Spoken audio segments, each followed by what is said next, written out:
officially welcome you, Julie, again. So this is Professor Julie Zhu, who will become the chair when she's go back to University of Massachusetts, Boston.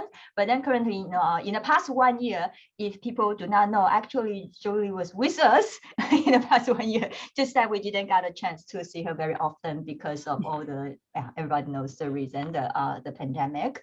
Okay, so I've been very looking forward to learn about her research, during this 1 year, and I was like hoping that, okay, I can, talk to her about the research ideas yet, but yet kind of like, oh, okay, got all the excuses. So Julie's, research area focus on intercultural communication, but then, under that, overarching theme, she does, research about, negotiation and conflict management, PR research, and with focus on leadership and social media.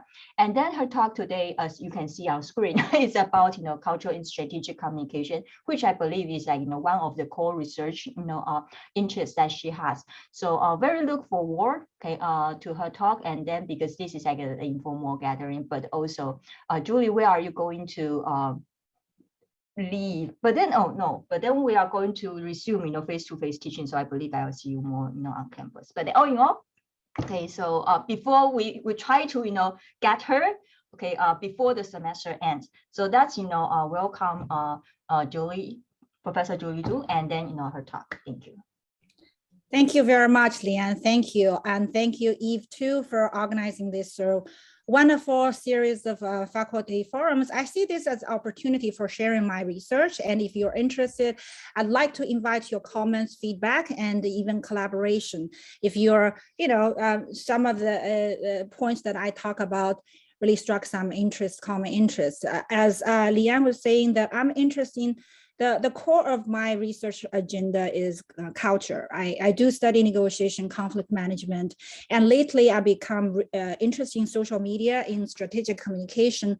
But in various research I do, I always have a culture component. I try to use culture to explain why individuals communicate differently when they are from different cultures, or why organizations act differently, and the implications, or especially the implications of culture when we see intercultural mishaps, misunderstandings.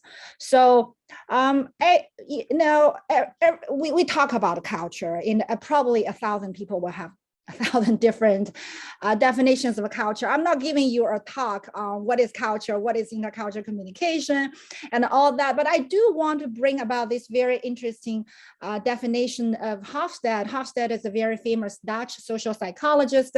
He's really like leads the foundation of all the research.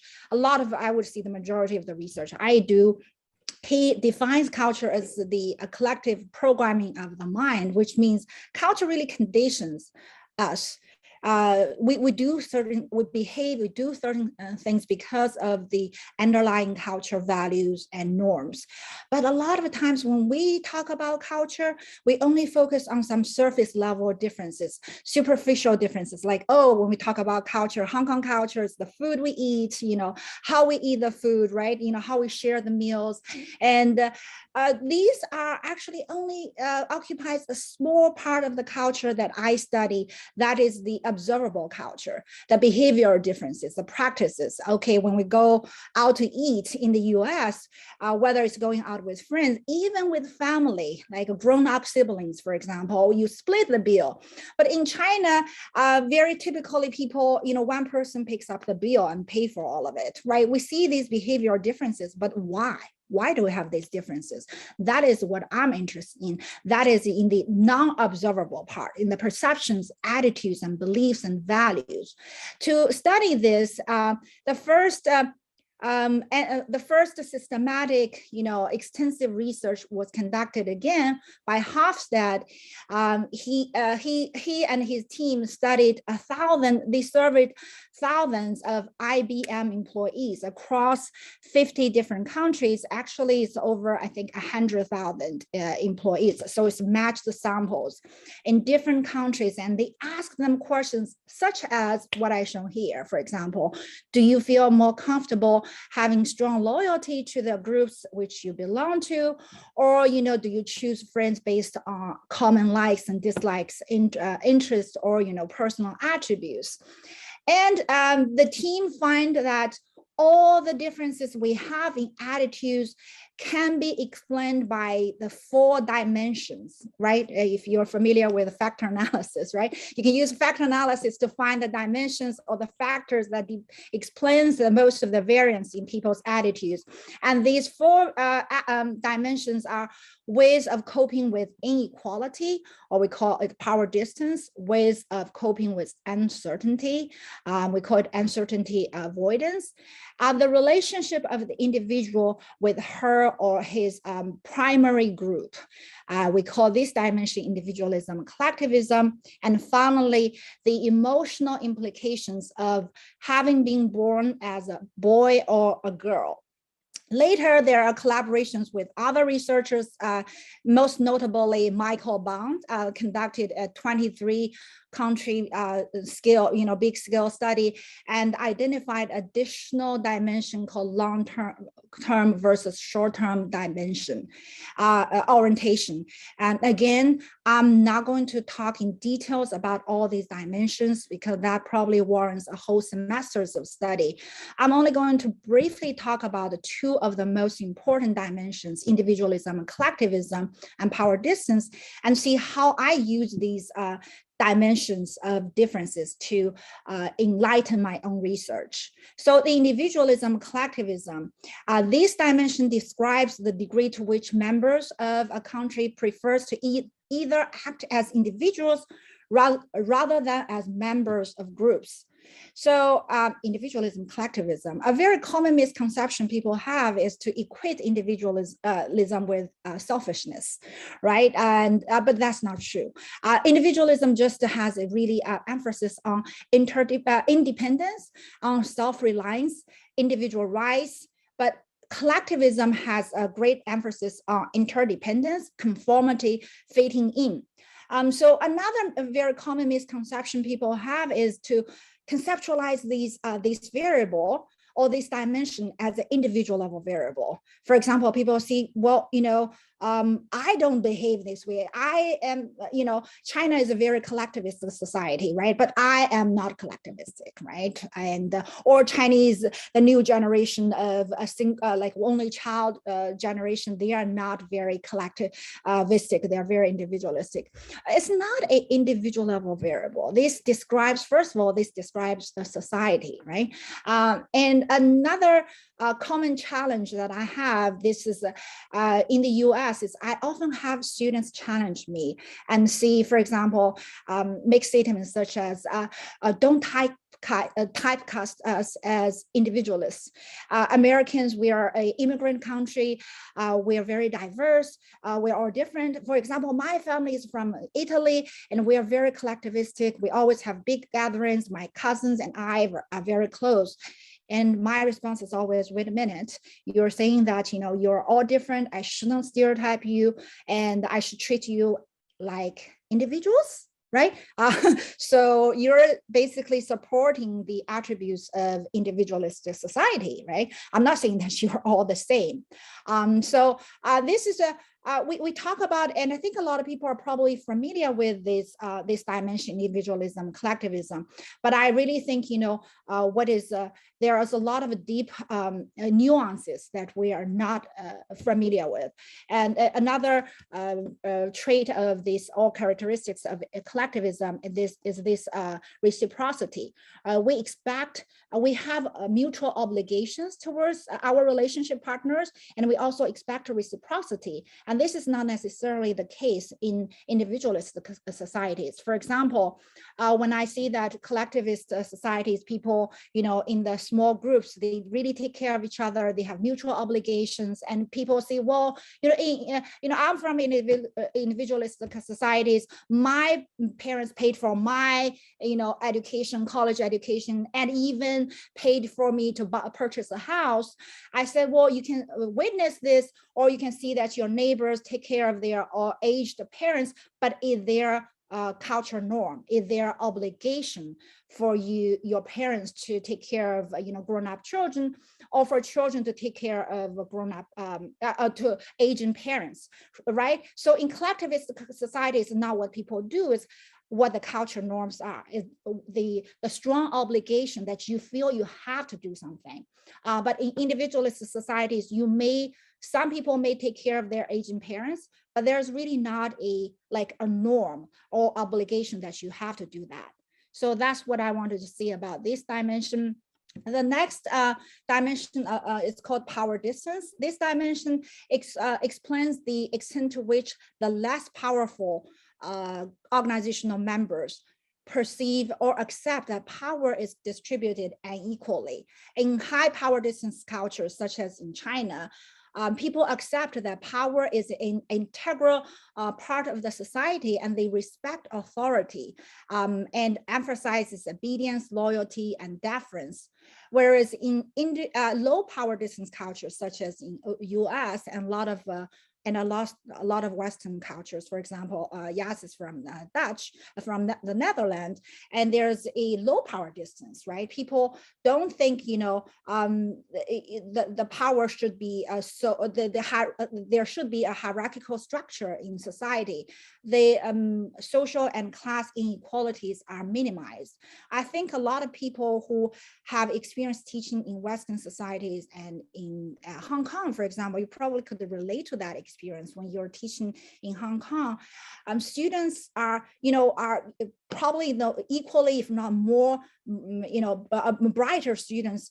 They don't interact as much in class. I think it may have something to do with this high power distance when they see professors as this authority figure, and they feel not as I would say ready to air either their question or some questions, or challenge what the professor is teaching.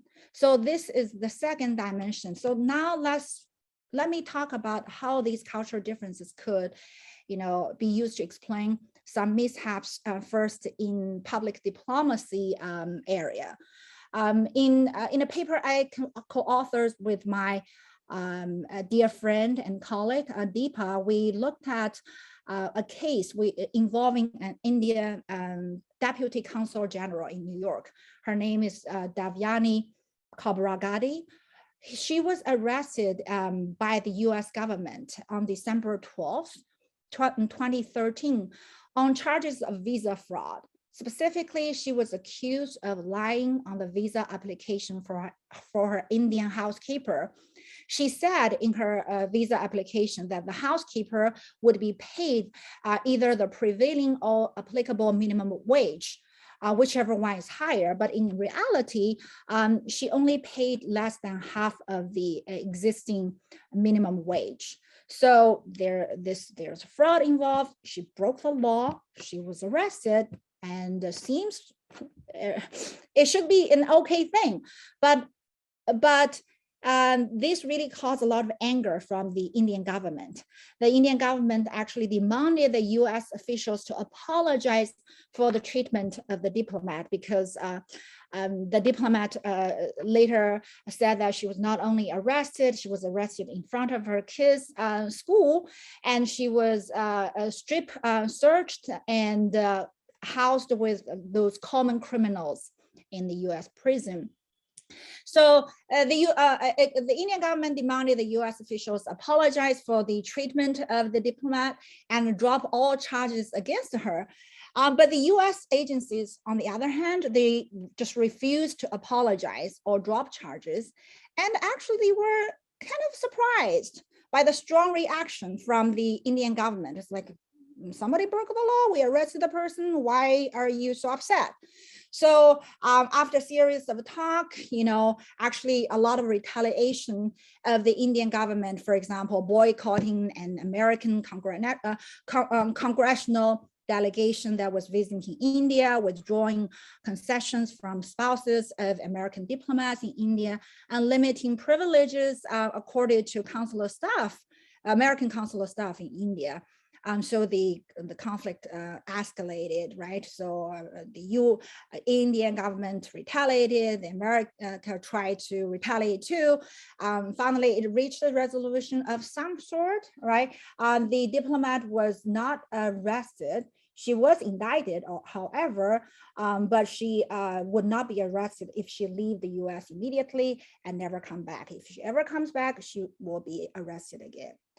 So let's look at the underlying cultural values and how cultural differences in these dimensions could explain how these incidents escalated to a full-blown crisis. So there are clashes of cultures, specifically in between the individualistic low power distance American society and also the collectivistic high power distance Indian culture. So India is very collectivistic. We talked about collectivism, and one feature of collectivism is there's a very clear distinction of in-group and out-group. So we treat our in-groups with some special treatment, and we don't care very much about people who belong to the out-group. So there's a principle of particularism. So from the Indian government perspective, America is our ally. We have always given America preferential treatment, right? We give like a special privileges to the American consular staff. And now, it's our people that was, our people that's in trouble, and you, America, refuses to use special treatments towards the diplomat that represents India. But from Americans' perspective, America is very individualist society. So there's a very little distinction between the in-group and out-group. Actually, the principle of interacting with others is called universalism, meaning we use the same standards when we treat our in-group and out-group members. So in this case, America could not understand why you demand special treatment for your diplomat, right? Another issue with individualism, collectivism is in individualist societies, and when people manage conflict, there's a task orientation, meaning we are trying to solve the issue, solve the conflict. Here, the issue is a housekeeper is mistreated, is abused, right? And so there's an injustice. We need to restore justice, right? Arrest the person, indict the person is to restore justice. But for collectivist Indian culture, task is not as important as the relationship. There's a relationship orientation. The relationship between the US and India is more important, right? So we try to avoid conflict. We try to maintain the face, maintain your face, maintain our face. And we try to have a relationship focus. If we have a conflict, and it just means you don't care about our relationship. And so it really have ramifications for future relationships. Another dimension, power distance, also explains how these incidents develops. The India is a very high power distance culture. So there's more tolerance for substandard treatment of people with less power. So remember, in this case, there's another Indian that's also involved, but it doesn't seem like the Indian media even pay attention to her. That's the housekeeper. The housekeeper was paid far less. She was mistreated. She was overworked. She worked more than 40 hours a week, and she couldn't even get to her documents, her passports, for example. So she was mistreated, but because people think, well, she's in a lower, people in India think that she's in a lower level, and that's okay that she's treated, differently, right? She didn't have as much power. As a matter of fact, according to Indian public, the housekeeper should probably feel happy that she's getting such a good job. She's paid more than her peers, housekeepers in India, right? So they don't understand why, a high, a upper class, a well-educated middle upper class woman, a diplomat, should get into trouble for treating her housekeeper in this way. But of course, in the US, US is a low power distance culture, right? So people really don't understand why, the diplomat should be treated with more respect, right? Or treat her any different than they treat other criminals. As long as you break the law, you should be treated as other people who break the law.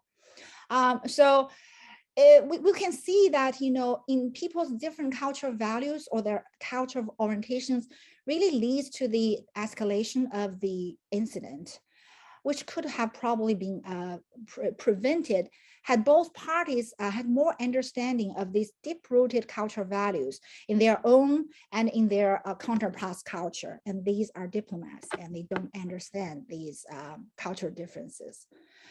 So this is the first public diplomacy crisis. The next, I also used these cultural values to study the implications of culture for crisis communication in analyzing two cases involving McDonald's and KFC. Both multinational corporations experienced a crisis in 2012. For McDonald's, in 2012, on March 15th, 2012, China's CCTV, they always have this, like consumer gala that exposes mispractices or, malpractices and, invasions of consumer rights on this particular day. CCTV journalists use undercover hidden cameras and exposed some inappropriate practices of McDonald's. Specifically, McDonald's employees would reset the timer when the food expired and sell the food as if they're just made. So when this was shown, within 1 hour, McDonald's posted apology on its official website, macro blog, suspended the operation of the in question branch. The branch is in Beijing, in Sanlitun, and also apologized. So the apology was very immediate. Of course, it's great. McDonald's scored on that, but what happened afterwards is a lot of KOLs or social media influencers started to comment a lot of very positively about how McDonald's handled the crisis. So they were saying that, for example, McDonald's really uphold very high standards in food quality compared with the prevailing practices in China. McDonald's is actually great. And there's actually even a campaign, I think the next day, there was a campaign called I Trust McDonald's over CCTV. And so the KOL said, well, this thing actually served as advertisement for McDonald's. I didn't know that McDonald's would throw away, or, stop selling food hours after it was made. This is so good. It's so much better than most Chinese restaurants, right? So before I wouldn't even know this. Now I'm going to go eating McDonald's more. So McDonald's came out of this crisis. They are not damaged at all. Instead, they actually grow in their reputation, positive reputation. So KFC also experienced some food crisis in the same year, 2012, end of 2012 in November. There's again hidden cameras. The China Economic Net reporters reported that one of KFC's poultry providers, Lihai Group, raised the chicken into maturity within a period of 45 days. So at first, KFC posted a statement. This is not an apology, right? A statement saying that, okay, first of all, Lihai only provides less than 1% of KFC's chicken. So it's not really minimizing the crisis, right? It's not really significant. And when people became more angry, they issued another statement several days later saying that, well, Lihai Group was not engaged in any improper or unethical operations. So raising this particular breed of chicken within 45 days is actually the industry norm. right? It is a result of superior chicken breed and scientifically developed feeding habits. So the Chinese consumers, basically, you need to get educated. You need to find, you trust scientific evidence instead of trusting some, like reports that are biased. People became more angry, right? So you ask us to get more education, right? To, have, so more negative comments came. And eventually, about 1.5 months later, KFC finally issued, I think KFC CEO Samuel Su, the parent company of KFC, finally issued an apology and said that, basically they're going to improve the testing of their products and they're going to raise the bar for their suppliers. It didn't help because it was a little bit too late and it wasn't really sincere apology. So that year, actually the first quarter of 2013, KFC's China's profit dropped 26%. And it took them actually even over a year to recover from this crisis. So, and of course, we can explain this from, how immediate the companies apologized, how quickly they responded to consumers' concerns, but also culture also helps to explain how the two companies, two multinational corporations handled the crisis and was received very differently. First, in terms of our understanding of apology, in individualistic Western societies, when you make an apology, you're admitting fault and personal responsibility, because individualists are more likely to use internal attribution, thinking, if something, a fault was committed, somebody has to take responsibility for it, right? And so it has a legal ramifications. So companies are pretty much very reluctant to apologize. But in collectivist cultures, such as in China and Japan, apology is not necessarily saying that we did something wrong. Apology could just mean that, it could just show that a person's recognition of a burden suffered by the target, basically saying that, we're sorry that you suffered, right? So a public apology from an organization just conveys basically a concern for the other party. So it does not necessarily have legal implications. So this is number one. And number two is the role of social media influencers, or those KOLs. And KOLs really played a big role in managing these two crises, because although McDonald's apologized immediately, it wasn't until those KOLs retweeted McDonald's macro blog, and when it became really viral, it was viewed within hours by 10 million Chinese consumers. And also it was the KOLs who initiated the campaign, like I trust McDonald's over CCTV.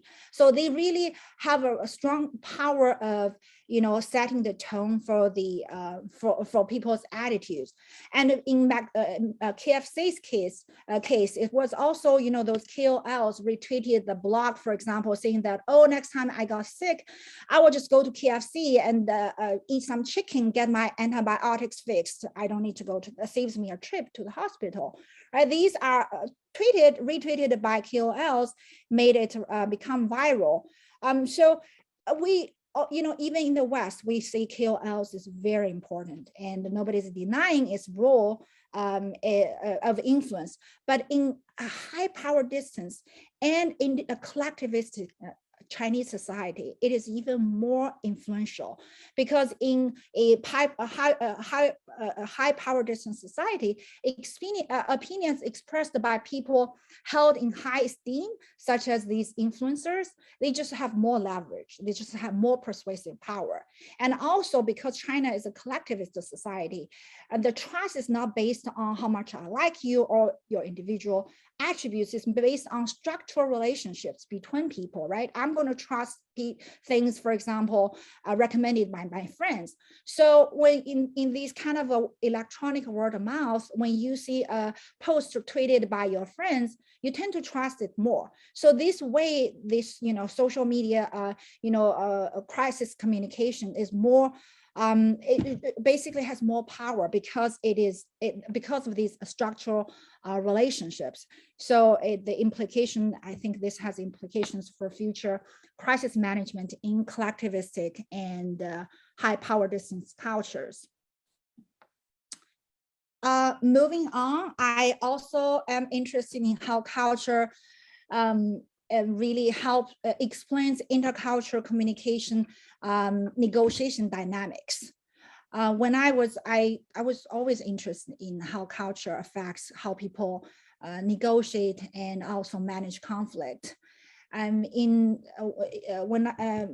this particular paper, we looked at how individualist and collectivist, low power distance, high power distance people, when they negotiate, when they from different culture backgrounds, how their orientation, their tactics, and their joint and individual gains are different.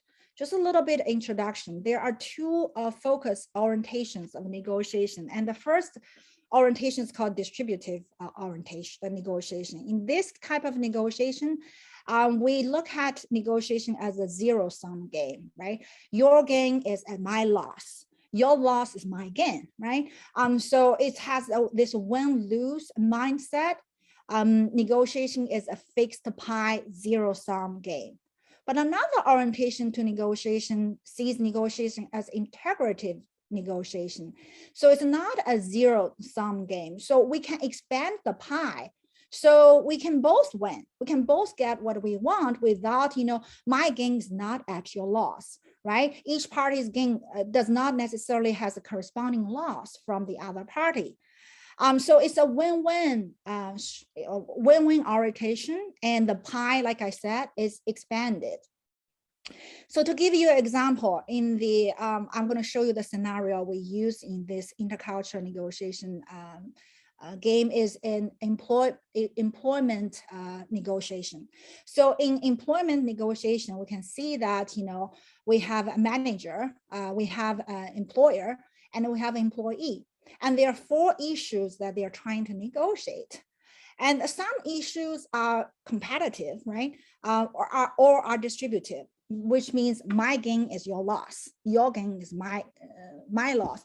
But some issues, we can use a more integrative negotiation strategy we call log rolling. Log rolling strategy basically means like we can trade off issues that have different priorities for different parties. For example, if you look at this scenario, okay, so I'm going to use you as my students. Which 2 issues have log rolling potential, meaning it has different weight for the employer and than for the employee, right? So there are points associated with each, I guess, each salary, for example, you get, right? If you get 58,000 points, 58,000 as your salary, you win 660 points for employee. But for employer, if you give out $58,000 salary, you only get 0 points. But there are issues that mean differently to employer and employee. Can you identify these issues?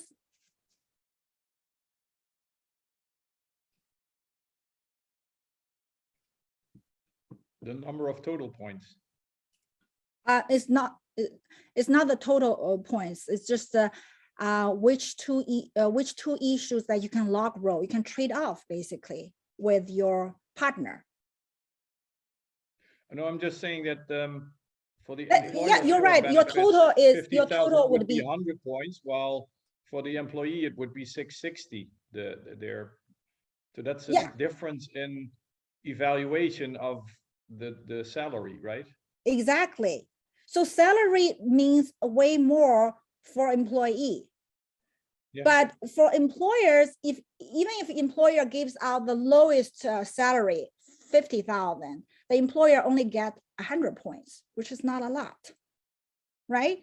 But there's another issue, which is medical, that they exactly flipped, right? So medical means a lot to the employer, to the manager, right? If I give out, for example, only 60, if I only cover 60% of your medical bills, I can get 660 points. But for employees, if you get 100% covered, you only get 100 points. So these two issues have different importance for the employer and for the employee. So to maximize your joint gains, what you could do is, as the manager, you try to get the highest, the highest points for medical coverage, which is 60%. And to treat, in order to get that, you probably have to give up something. You give up on the salary. You give up, you say, okay, I'll give you the highest point salary, and I only, get 60%. Of course, you're looking at the payoff schedules for both the employer and employee. In your negotiation, you don't know this, right? You only see your own payoff. So, but a lot of times people have this mindset, like, I have to get the highest point for myself in all the issues.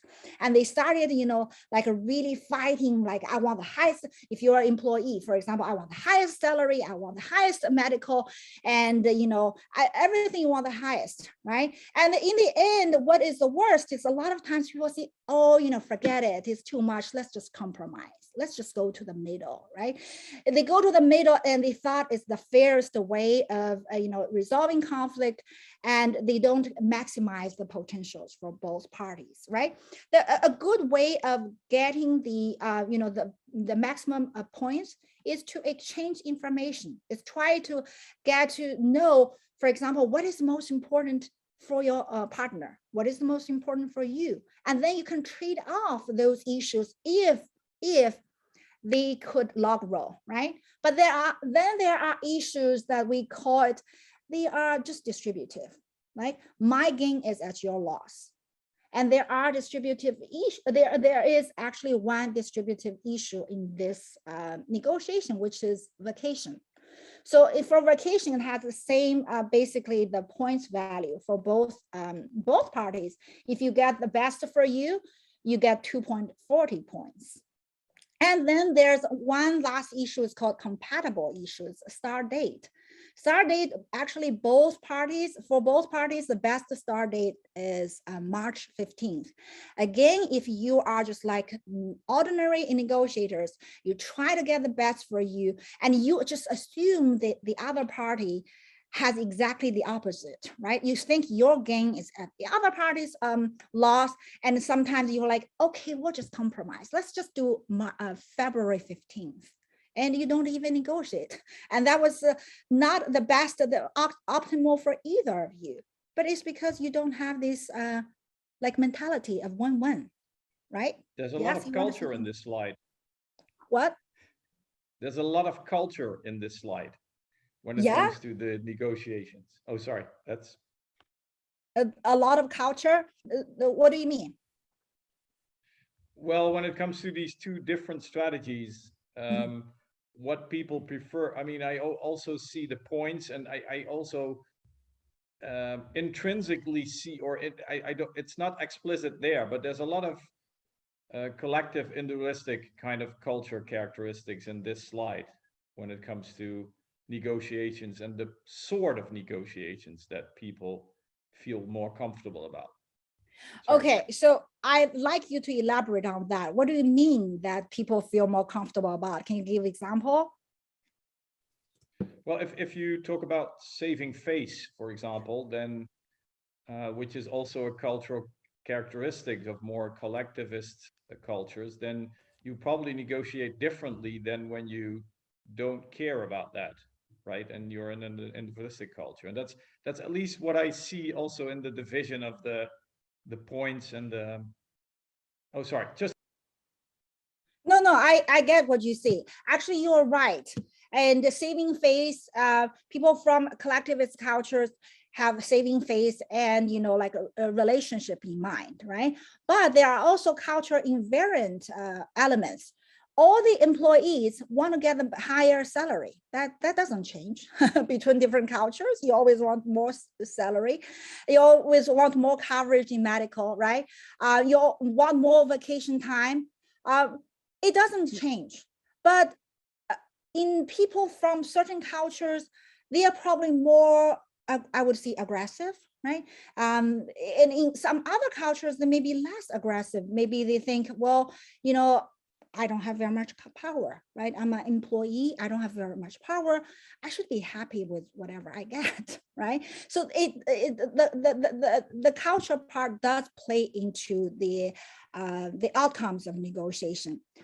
So what we did is we recruited participants from the US and from China. It's a small sample size. It's actually extremely difficult to get people from different cultures to engage in these intercultural negotiations. So we only recruited 34 intercultural dyads, and we put in, we don't put them into this, if they're from the same culture, they never negotiate with each other. So it's always a Chinese manager with American employee, or American manager with a Chinese employee. Right? So the question is, which dyads are more likely to achieve more joint points, right? Is it a Chinese manager, American employee, or American manager, Chinese employee? So the hint is, think about power distance, right? So which dyads are more likely to achieve more joint gains?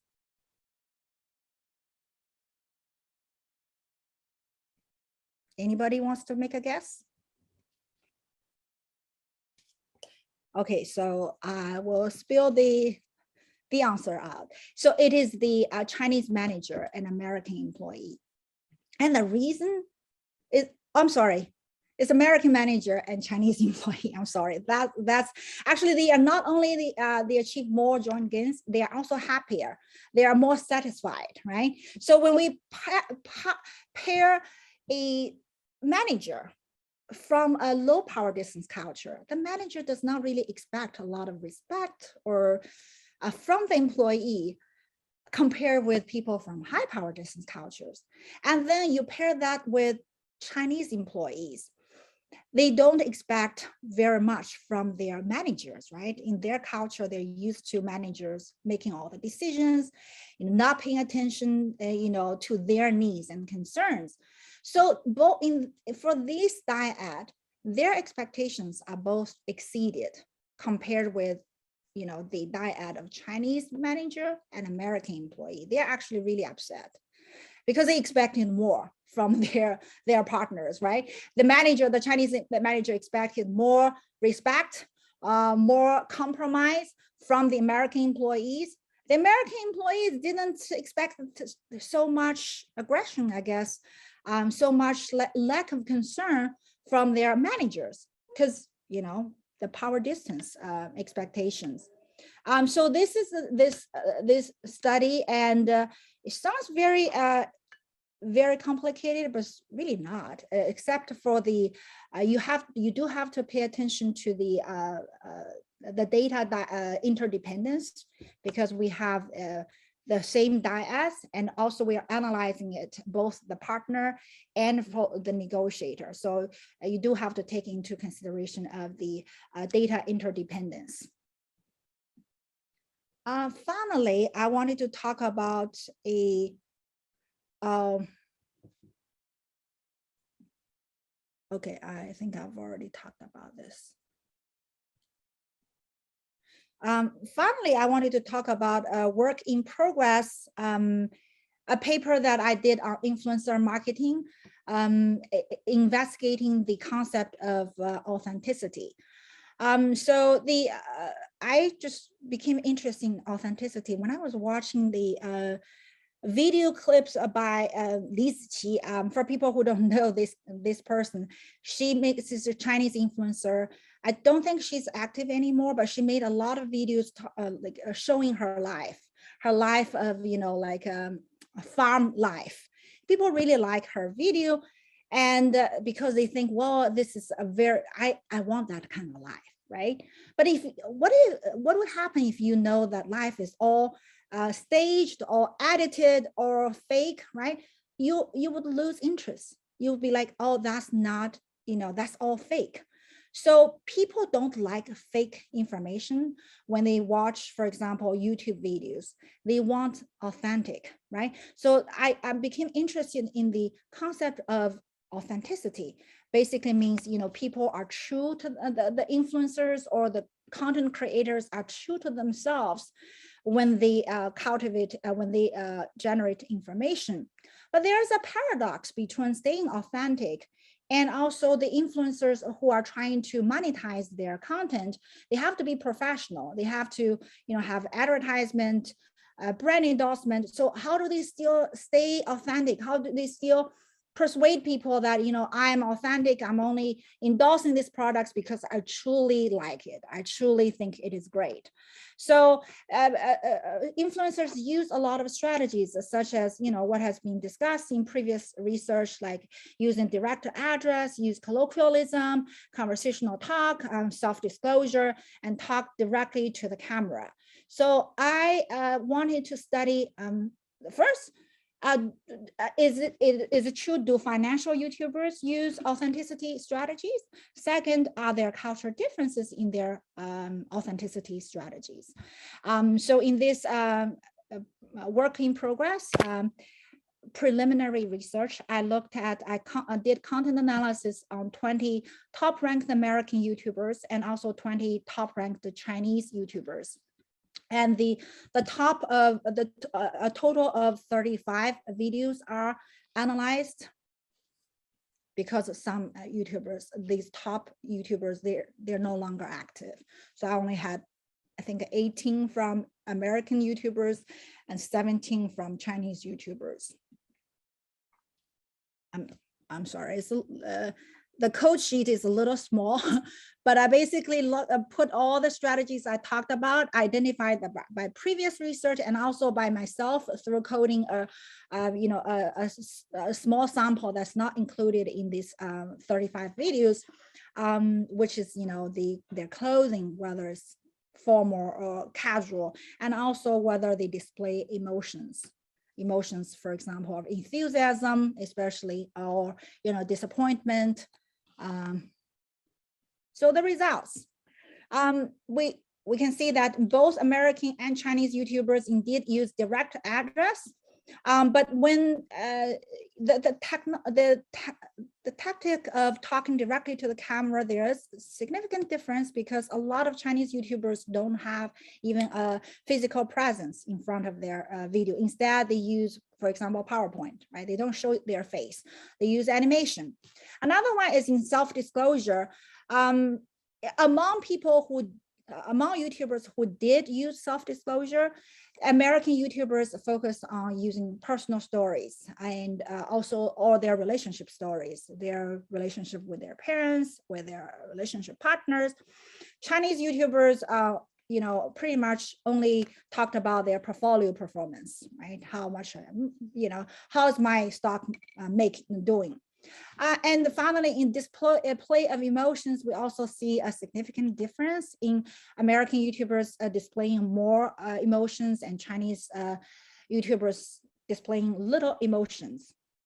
So I also looked at the relationship between the authenticity strategies people use and also the social media engagement, as shown by the number of likes divided by the number of views. Okay, there's a reason why I do that instead of just using the pure number of likes, or mainly because pure number of views, because or likes, because likes are really affected by views, and views are really affected by the history of the account. So it's not really, I think, a true indicator of engagement. So the analysis show that self-disclosure has a significant effect on social media engagement for American YouTubers, but not really very much for Chinese YouTubers. So to sum up, we do see some cultural differences, and in overall, it seems like the importance of authenticity is not as much in Chinese among Chinese audience or among Chinese YouTubers as it is for American YouTubers. So why? And I talked about in the difference between individualist cultures and collectivist cultures. One is the importance of authenticity. Individualism is associated with uniqueness, is being yourself, free to express yourself. And these are all qualities of individualism in Western cultures, not so much as in Chinese cultures. And we know that that's why I think there's such a big endorsement for like those beauty filters in Asian societies, right? You don't see this in the US, for example. We see this almost in all my friends. They post pictures. I'm like, what? You look like you're 20. What happened? Like, oh, I just used the beauty filter, right? Another thing is, you know, in individualist societies also emphasize independence, or in collectivism also emphasizes interdependence. So there's a tolerance or, you know, freedom of expression of emotions in individualist societies versus in collectivist societies. So this also explains the difference, I think, in the emotional expressions. I'm sorry, I think I went over a few minutes in my presentation, but that's all of my research. I welcome comments, questions, and invitations for collaboration. That was a wonderful talk, Julie. Oh, thank you. You're so nice. Anyone has any questions? While people are thinking, can I, you know, ask this question? Because I, first of all, you know, this is wonderful, right? Because we saw like various, you know, studies that you did in the past. But I want to use this chance to, you know, learn more from you, because, you know, I always have this, you know, this question. We know that, you know, when we are doing intercultural communication, Hofstadts model really helps a lot, right? But also over the years, I couldn't stop wonder that, you know, is it like the only framework that we can use? You know what I mean? I always have this thought. Because, you know, while we agree that humanity doesn't evolve as fast as technology, right? So, you know, like, you know, the human differences, you know, wouldn't be dramatically changed so quickly. But then also, I saw, you know, Hofstadts, you know, model, you know, all the time, and it is still like the dominant paradigm. And then I agree that this is a very useful framework. But just like, okay, are we able to go beyond this model to talk about culture differences beyond this model? So this is kind of like, you know, the questions that I have all the time. So I want to use this chance to learn from you. That can you give us some, like, you know, more advice if we are interested in comparing, you know, cultural differences in different research contexts. Thank you. Thank you so much, Lian. That's an excellent and wonderful question. And that's a question that editors also ask. And first of all, it is predominant, but there are still like a lot of other models exist. For example, you know, just to name a few, another framework like the globe study is more used in, I think, in the business setting. And for communication scholars, we also talk about high versus low context communication. And I personally is really very interested in this differences in cognition. The Nisbet's study, Nisbet and his partner, I think Cohen, studied how people from different cultures, they think differently. So the cognitive styles, one is more dialectic and one is more analytical, right? The Asian study is more, the Chinese thinking is more dialectic, and also the Western thinking is affected by the Greek philosophy is more analytical, right? So it's parse whole analytics, right? And it's either A or B. The middle part doesn't exist. but in Chinese culture is A, and A can exist, but not A can also exist, right? So we can look at things dialectically. This actually really explains, our preferences for compromise very well, or we often see, two opposing views when Chinese people, for example, make arguments. We tend to think two opposing views can coexist very well. I really like that framework as well. And unfortunately, I haven't really used it in my research. I am actually going to do one with my one of my friends in Beijing, to talk about how this helps people's writing, especially for Asian writers. If they wanted to publish, for example, in English, right? This helps them organize their thoughts. Another one recently is a framework is on mental models. So basically, we shouldn't think about culture as these these predictors. For example, individualism, collectivism predict people doing this and that, or and then leads to what. But instead, we think we all have cultural mental models, and these are situationally bound. And for example, in my own dissertation research, I looked at Chinese international students, their mental models of the US, how that changes throughout time, and how that is affected when they communicate more with Americans. They are probably going to actually experience more psychological discomfort because they have these clashes. But still, overall, their mental models will converge to American societies, like normative mental models. So you don't look at one dimension.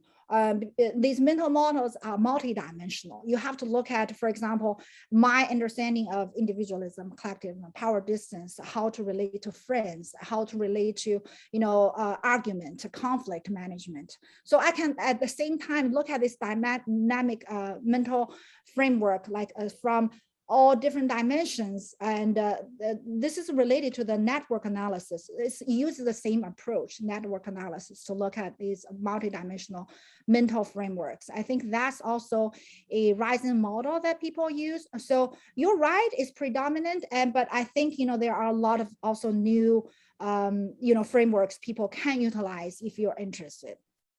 Right, I'm thinking about this because nowadays we talk a lot about those kind of something related to self-plantation on social media.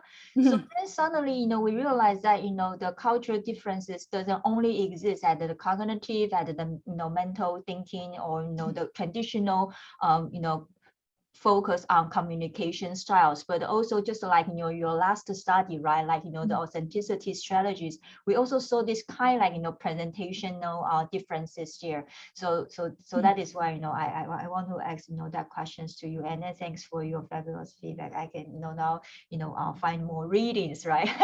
to learn more about this. Yeah. Thank you. This is an excellent question. And I actually, when I found the difference, I was asking myself, is it really the difference between cultures, or is it really because the Chinese YouTubers haven't figured out the right way of doing things? Why do they hide behind the camera, right? So is it really because they are more, they don't think authenticity as constructed by the presence in front of the camera as important, or they're just thinking, or they haven't learned it. Once you teach them, they're also going to be going in front of the camera. So that is actually not a question that I can resolve. I'm just hypothesizing maybe for Chinese people, authenticity is not that important. By the way, look at my audience talking here. A lot of people don't even turn their camera on, right? They probably don't think that they need to use their camera to have that presence, right? Who knows? I don't have the right answer. That's why it's a preliminary research. I do want to take it to the next level, do experimental research, right? See whether or do a interview study, look at first our conceptualization of authenticity. Do we understand authenticity the same, right? Does authenticity have the same similar components like sincerity, genuine, honesty, ordinary, amateur, right? All these, or experimental study and see whether the authenticity does have significant effects on people's willingness to engage, or their purchase intention. I think these are very interesting to carry out for the next step. Fantastic. Thank you. Yeah. Other people want to ask questions? I don't want to use too much of your time, but I myself had that question. I have of course always a lot, but I have one or two questions. One I'm trying to, well, actually for both, trying to challenge you. When it comes to these Hofstadts dimensions, I know them as well, and they're like differences. In the beginning, you said, and that's what my students do as well when I talk about results from a questionnaire among 1,000 people, then a lot of Dutch students say, yeah, but I am different. That's, and I think, yeah, but that's not what quantitative research is. Quantitative research is giving an opinion on 500 or 1,000 people, or representative for a company or for a country or whatever. In the beginning, you started off with that example when it comes to culture. My question is, and my dilemma is in that argument is, so we ask these individuals scales, right? So we ask them on a scale from 1 to 5, disagree, or 1 to 7, and we ask individuals. But you said, well, it's more difficult to use these as something that is individual, because a culture is something collective. But how then to explain these holistic country dimensions if we measure them at first on an individual level? So we ask individuals on these individual perceptions of these items, of these dimensions, and then we say, yeah, but it's not the idea of the individual, because we want to, on a higher level, say something about the culture of a country. How does that, how do you translate that then on I think that's challenging. I have that in my research as well, but for culture specifically, what do you think? What are your thoughts on that? I got what you're saying. Like, I do get asked the same questions, right? So when we explain to students, because it's still the sum of what these individuals all said together, right? That's the average of these 1,000 people. Yeah, you're right. Absolutely right. We are comparing the typicals when we have a bell curve for China, right? The bell curve of individualism could be here, right? And then the bell curve of Dutch is over there. So China is lower, on the most typical cases, or the average cases, or the mean cases. Compared with the Dutch people, we're lower in individualism and we're higher in collectivism. You're absolutely right. When we talk to students, we do help them understand it this way. I think the reason the researchers say that this is a cultural level variable is because we can't, they're trying to make us understand we can't apply this to each individual and see that just because you're from, for example, the Netherlands, you're necessarily, for example, emphasize independence or uniqueness and separations from others, because there are individual level variables, which is what we call self-control. Self-control is we have independent, interdependent controls. So we in either individualist societies and collectivist societies, you have individuals that have higher or lower independent versus interdependent self-controls. They are affected by the culture you are in, but each individuals could differ.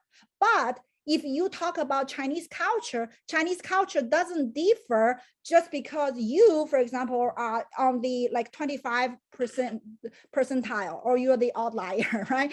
It doesn't differ by that, because we measured you as aggregates. And that's why it is culture level variables. And it is also demonstrated in a lot of practices, right? These practices could be like the architecture styles.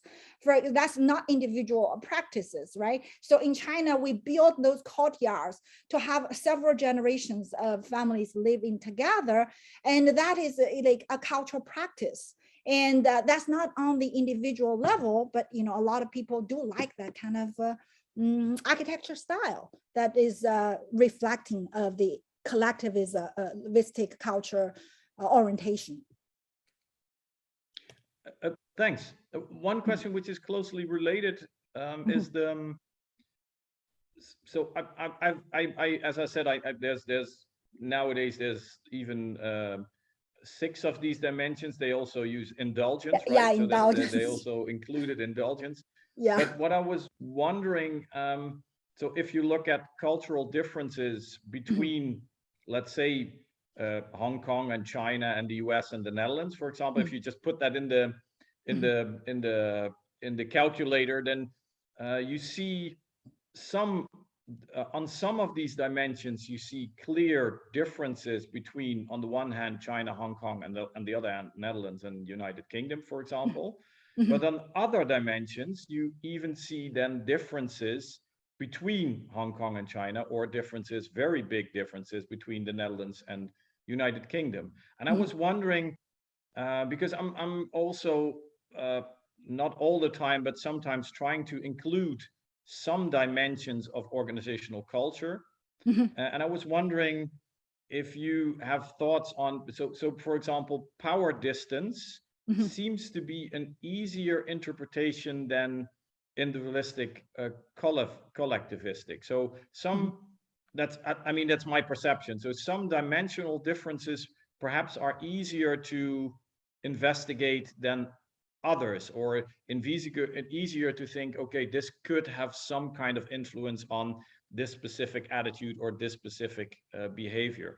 Do you have any thoughts on that? Because you use this cultural dimensions in like several different contexts and several different did you ever think of, oh, let's use long-term orientation, or let's use uncertainty avoidance instead of power distance versus individualism? Is there a reason why we should choose for certain dimensions? I'm, as I said, I'm not sure, but it seemed complex because these 6 characteristics of these different dimensions they're competing probably also a bit with each other, right? So that's the yeah. How do you think about if you that? use the whole framework, I think it could get confusing, and I'm not sure it will give you a clean, like a neat result. I've not used other dimensions, and I think if you wanted to use it truly, if you wanted to use it, you have to actually involve, because like we said, it's a culture level variable. You actually have to involve like multiple, like, enough sample size of people from different cultures. I think that's, first of all, that is not a study that I have the resources to do. And the second, because what I said, indulgence could be much more of an individual characteristic than that power distance is, for example. I'm not sure. I'm not sure. I haven't used the other. I think one. I'm not sure whether I could address your question, but one way is like, when you do different research, you use different, when you have different questions, there are maybe dimensions that are more important to that question. For example, I have a student before who wanted to look at, storybooks in different cultures and see the values demonstrated in storybooks, how femininity and masculinity affect how, like the gender roles, right? I did tell him to conduct that research, and I think it's interesting. For example, if you're talking about masculine cultures like the US, like China, you could see the children's books talk about a clear distinction between the gender roles, like we help mommy. My husband has a children's book called We Help Mommy. Basically, it's about how children help their mommy to cook, to clean. I'm like, why is it called We Help Mommy? Why is it not called We Help Parents, right? It's mommy's job to clean, to cook, right? So, and I'm hypothesizing that in Netherlands, for example, or in those in the Western Europe, Scandinavian countries, because they are very high in in femininity, maybe there's less, emphasis on, boy and girl different, right? And, like the boys have to be like strong, brave, not cry, right? Adventure, and girls have to do little pretend plays or, like nurturing activities. And I think, if we look at the top content analyze top children's books, maybe we could see a difference. And in this particular study, the students did utilize, femininity and masculinity. And in that particular study, I don't think, for example, individualism, collectivism, and power distance would be as important. Agree. Yep. Okay, but thank you for the question. Thanks. I think Liu Dandan has a question, please. Yes, hi, Professor. Thank you for this very informative talk. And I have a quick last question about your last study about the social authenticity in the SMI. And I want to know whether if it is a theory-driven study, because authenticity in SMI, I think, is already a concept in social media influence. The influence studies. So I want to know whether your study is a particular cultural theory driven, or is only provide not only it provides a cultural perspective to see the authenticity in SMI studies. Well, thank you very much. That's an excellent study, because I do have my students who talk about, hey, is my study theoretically driven, right? We want students to have theoretically driven studies, but I think there's also a misconception, like what is theory, right? So, for example, when we look at literature, I actually trace the authenticity to the literature of persuasive power, right? When people's persuasive power comes from several dimensions. One of it, for example, is a very important one is credibility, right? So when you have credibility, you're more likely to persuade. Is authenticity part of credibility, or is it a predictor of credibility, or is it a component of credibility? This is a theoretical question, right? I review literature on persuasive power. Where does persuasive power come from? I review literature on, credibility, the dimensions of credibility, how authenticity, is it just talking about a concept itself is very theoretical, right? How do we conceptualize the concept, the construct of authenticity? What are the dimensions of authenticity? What predict authenticity? What does authenticity predict? These are all theoretical questions, but of course, my study is only like the first step. It's a very descriptive in nature. I'm looking at the strategies of authenticity, right? But I really like next step is to theorizing the construct of authenticity, to look at, people's when people just perceive it, right? What do you think is authenticity, right? What are the dimensions of authenticity? Or we can do a factor analysis, do surveys, and look at people. Do people perceive? Do all these dimensions that they're talking about right now, do they all converge to one core factor, which is authenticity, or are they just predictors, or are they just separate concepts?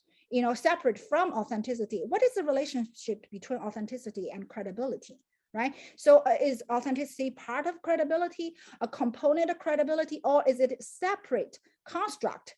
I tend to think it is a separate construct, and it has different, predictive power, and it may share some variance with credibility, but I don't think it's the same, or a sub factor of credibility. But that's an excellent question, and I'm glad that you're thinking about theoretically driven research.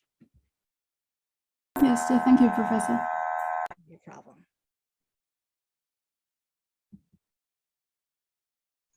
Any other questions? I love these questions, and this.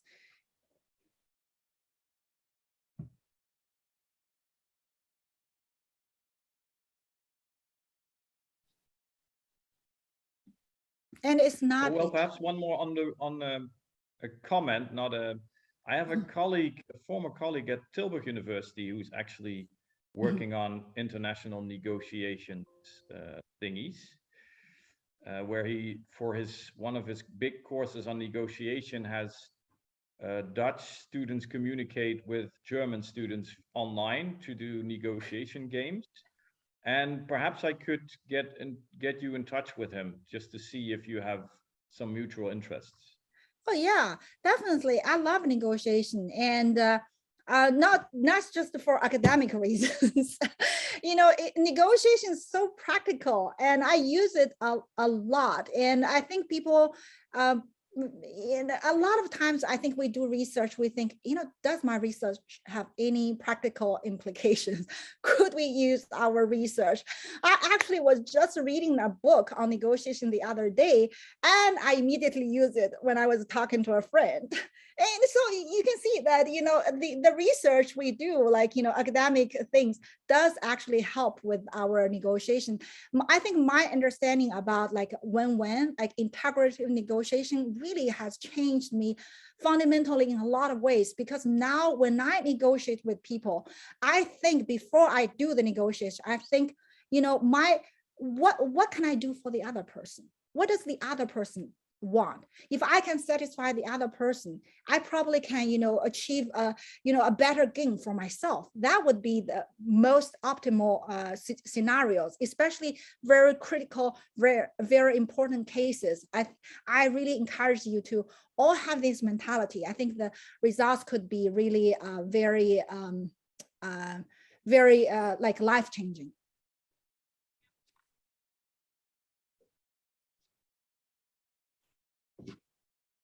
So Julie, I received a message from Ellie. She said that she had to leave the meeting early, but then she want me to say thank you to you for for your talk. It was wonderful. Okay, quote. Okay, it was wonderful to hear about your research. Yeah, so she apologized that she need to leave early. Yeah. And then she want to make sure that I pass, the words to you. Yeah, so I just did. Thank you very much. Okay. Any other questions? Anybody else wants to see how wonderful my talk is? Please. I'll have a question. Oh, you want to see I suck? That's okay too. I know nobody is going to see that. Maybe no, we don't have the rocket that we can send to you. This is not like this is Zoom. This is not like other those fantastic platforms built by the Chinese technicians that we can send you gifts. No, I'm saying that this is if people see that you suck, it's not very likely to happen in China, right? When we talk about this, it's more likely to happen in the US. Some students will come up and say, you suck. I really don't like your talk. Really? Well, actually, even in the Netherlands, they don't do that, to be honest. Okay, I can share something. The first year I was teaching at UMass Boston, I had a student saying to me in class, we were reviewing the exam, and this person didn't do very well on one exam question, and she's trying to say that she's right, and I was saying, no, you're not right. She said to my face, you're not going to get very good teacher evaluation. Right? This is just like, I was shocked. I didn't know how to respond to that. I was like, That's rude. Yeah, but that's just rude. It's rude in any culture. I mean, it doesn't matter what culture. That's really rude.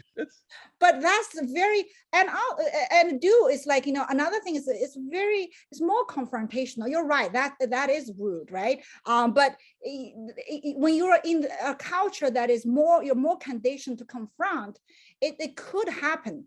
Right. Although even in China, the outliers, like, section, that would not likely to happen. Right. Even very aggressive, very confrontational people would not make statements like that. But I really have to constantly push myself to confront. And in the US, I think that's something that I really don't look forward to as a chair of the department, because I probably have to confront people more now. You have to teach at 8 o'clock in the morning on Thursday, on Monday, Friday, Wednesday, and Friday, and there's no way you'll do it. And faculty members like, That's what? the consequence of becoming a head. You're not a friend anymore. You're not a colleague anymore. You're the other.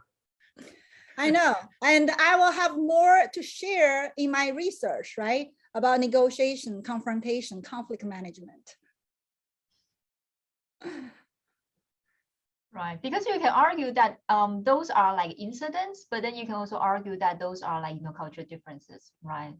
Yeah, it's very interesting because we did a research when we are asking Chinese students in the US, we were like, how do you manage conflict? What we heard is like, oh, what are you talking about? We don't experience conflict, right? So it's not that they don't experience conflict, is they have already subconsciously avoided the possibility of it escalating into express the disagreement, express the dissatisfaction into a conflict. So that's why they think that there's no conflict, but it's actually they avoided the conflict already. So people don't experience as much conflict in Asian countries. A lot of people, like Westerners, when they study this, they are not understanding that this. So they think, well, the Asians are actually, they are aggressive because when they do have conflict, you see two people fighting on the street, they are very aggressive. They are We're talking about the Oscar in the award ceremony. Oh yeah. That is quite some interesting studies. Right. Could be. Yeah. You probably won't see that, in the Chinese context. Oh no. Not only about like at an individual level, right? Because this is not just like individual behavior, but also like the whole setting, right? So that means that the culture not only shape individual behavior, but also it kind of like shape the whole setting. Right, so like the whole design wouldn't allow you to, just like you disagree with somebody and then you go to, go on the stage. I mean, that has actually reminded me something, and also Nisbet and Cohen did a study called Culture of Honor. And I think that's also is very interesting to look at this, Will Smith, he slapping the person to protect the honor of his wife. There's actually predictions. This is may have something to do with masculinity culture, but it's not. It's more has something to do with the southern, economy, a farming economy, farming and herding economy. Like when people have to protect their properties, have to protect the honor of their wives, and this is very prominent. But it wouldn't happen, for example, in the, for example, northern. American culture, like northeastern American culture, you can see there's more femininity in the northeastern American culture compared with, for example, Texas. And I think Texans would have more tolerance, understanding of what Will Smith did compared with people from, like, for example, northeastern culture in the US. So that is also, so I'm not sure whether that is a cross-culture, national culture incidence. It could be just, domestic cultures. I think in the US, there's difference because not a lot of people condone that practice in the US. You actually find more understanding of that behavior in China, right? Protecting the honor of your wife. That is something to be praised. I think that's what, those people who do intercultural communication research need to justify, right? To what extent we would group a group of people as a homogeneous group and then say, okay, this is the culture shared by them. And then to what extent that we would separate them from the so-called cultural outsiders. Yeah, exactly. That's why, there's mental models. I think, examining really individuals on the individual level, their mental models of culture. I think that's probably could represent a promising trend in culture research. Okay, any other questions, feedback from the audience? We should check whether they are real people. Send their cast to to have the presence, right? Oh yeah. Nowadays, many people will just log on, and then when I say okay, see you next week, and then they didn't log off. So it would be me, who just end the Zoom meeting, and then you don't know when they disappear, because anyway their camera is never open, so you don't know whether they are like still there or they just like anyway you end the Zoom meeting, so then they just like logging and then. I know. You have a breakout room, and there are always a few people. They're not going to the breakout room. I always try to ask them a question which they only can answer with yes. So, and if and they're allowed to do that in the chat. So if they don't put a yes in the chat, I don't continue with the lecture, right, Aurelia? Aurelia should know that. Yeah, it's true. See, yeah. So that's just so that then they don't have to open up the cameras, but that still, if they then put a Y or a yes in there, then I know that they're at least still awake. That's good enough for me. Okay, I will use that strategy to take attendance for my next week's class. Very good strategy. Learn from you. Just ask them and just put a yes in the, and then if you have like 20 out of 25 yeses, that you then continue, that's good enough, because then there's at least some people are still awake. That's in my small class it's easier, but if you have like, I have over 30 students in the class, I don't even know how to like count quickly. You have a TA, right? No, I think you get a TA when you have over 40 students. 40, yeah. Yeah, and I'm glad I don't have 39 students. Okay, so Joey, if we don't get any other feedback from those students, should we just let them go? Yeah, sure. And I really want to thank everyone for coming. I know it's you could be outside, you could do something, and thank you very much for coming to this. I really appreciate it. And if you have more questions, you don't feel comfortable asking here, feel free to write to me. Let me put my email.